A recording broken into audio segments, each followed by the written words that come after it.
आणि मुंबईमधून एक breaking news आलेली आहे। मुंबईकरांसाठी शनिवारची सकाळ ही वाहतूक कोंडीची ठरलेली आहे। मुंबईत किंग सर्कल ब्रिज खाली ट्रक अडकलेला आहे आणि त्यामुळे ईस्टर्न एक्सप्रेस हायवेवर मोठी वाहतूक कोंडी झाली आहे। ट्रक हटवण्याचं काम युद्ध पातळीवर सुरू आहे।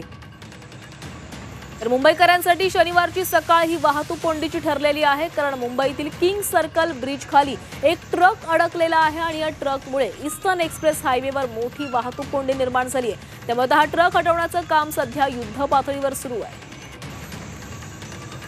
या किंग सर्कल पुलाखालून मोठ्या ट्रकना जाण्यासाठी परवानगी नाहीये, मात्र हा ट्रक या ठिकाणाहून जात असताना तो आता ब्रिज खाली अडकलेला आहे आणि त्या ट्रकला हटवण्याचं काम सुरू आहे। या संदर्भात अधिकची माहिती घेऊयात आमच्या प्रतिनिधी सीमा आढे यांच्याकडनं। सीमा, हा ट्रक जो आहे तो किंग सर्कल ब्रिज खाली अडकलेला आहे। खरं तर या ब्रिज खालून मोठ्या वाहनांना, उंचीच्या वाहनांना जाण्यास परवानगी नसतानाही ट्रक त्या खालून जात होता आणि हा आता ट्रक अडकलेला आहे, त्यामुळे वाहतूक कोंडी देखील झाली आहे तो अडकलेला आहे आणि या घटनेला आता तब्बल काही तास जे आहेत ते उलटलेले आहेत, मात्र अजूनही हा ट्रक काढण्यामध्ये यश आलेल्याचं आपल्याला पाहायला मिळत नाही।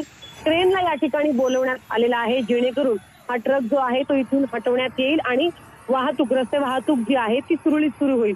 सकाळी 5:30 वाजता जी आहे ती ही घटना घडलेली आहे, मात्र अद्यापही या ठिकाणी रस्ते वाहतूक जी आहे ती सुरू न झाल्याचं आपल्याला या ठिकाणी चित्र पाहायला मिळत आहे।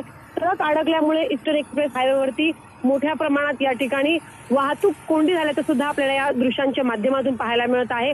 सकाळपासून म्हणजे ईस्टर्न एक्सप्रेस हायवेवरून नवी मुंबई, त्याचसोबत ठाणेकडनं येणाऱ्या ज्या गाड्या आहेत, नक्कीच सीमा, तर सकाळी म्हणजे पहाटेपासून ही वाहतूक कोंडी झालेली आहे। हा ट्रक अडकलेला आहे, त्यामुळे आता ट्रक कधी हटवला जाते याकडे लक्ष लागलंय। धन्यवाद तुम्ही दिलेल्या माहितीसाठी।